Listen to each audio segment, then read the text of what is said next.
My family, we went to a conservative synagogue, which was kind of very weird. You know, they would say, oh, it's better to not to be practicing at all than to be practicing like the wrong way. Thank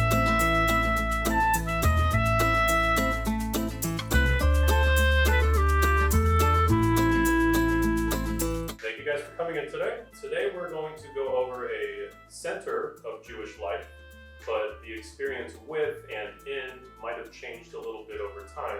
The synagogue. Lauri, what role did synagogue play in your life? My father was president of a conservative synagogue.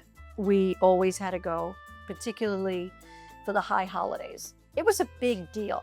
When I was a kid, my parents got divorced. We were very secular, we were not practicing. And my mom, she wanted us to be a little more connected with Judaism and with religion because she was with me and my brother. She didn't want us to be sitting like in different areas. So we didn't go to an Orthodox synagogue, we went to a conservative synagogue where we can sit together. When I went to Sunday school, it was in a house. And then when I stopped Sunday school, they actually built this synagogue. So my father was a part of building it. My father was an electrical contractor. So this was something that I was very proud of and that they were very, very active. Was it a big congregation? It was a nice congregation. It wasn't huge, but it was, at least 100 people, maybe more. I remember the mayor of Brooklyn at the time came to the opening, and all these political people who were of the Jewish faith came to the opening. So I'm a little girl. I'm like, my father's a big deal. It's really cute.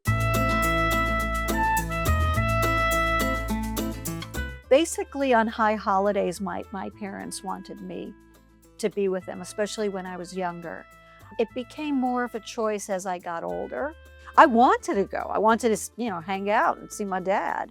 He was up front. My grandfather was up front. They had the top seats, so it was nice. My mom, she never forced us to go with her, but it was like, oh, that's what we do. We go together.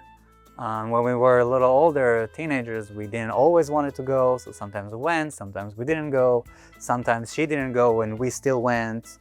We were almost the only kids, or one of the very few kids that actually sat in the prayer. A lot of the other kids, if they showed up, they would go like in a different room and play and do something like that. Sounds like me. Yeah, we were just actually sitting in the prayer with all the adults and sing. Nowadays, after moving here, I wanted at some point to find a synagogue. When I first moved out here, I was as removed from Jewish life as possible. I did not celebrate any holidays. But after I met my husband and we got married, we want to find a community to belong to. A friend of mine, she goes to a gay synagogue right here. I didn't even know there was I think that nowadays, what I'm looking for in a synagogue is not so much the prayer, and even not for the high holidays, but more people. Yeah. I would want to go to somewhere where there are other young people, young Jewish people living in Los Angeles, struggling with whatever it means to be Jewish in Los Angeles, especially nowadays. Oh boy. And kind of finding comfort in the masses, finding people that maybe we can all invite for Shabbat dinner. Yes. Or Passover. Absolutely. I grew up in Israel, right? Yeah. And most of the synagogues in Israel are separate. They're Orthodox synagogues. My family, we went to a conservative synagogue, which was kind of very weird.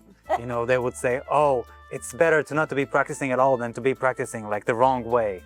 The reforms, they're worse than like non-Jewish. I had issues with that growing up. There were some Orthodox people in my neighborhood, and they called my parents Shabbos guy, which meant Jews only on the high holidays.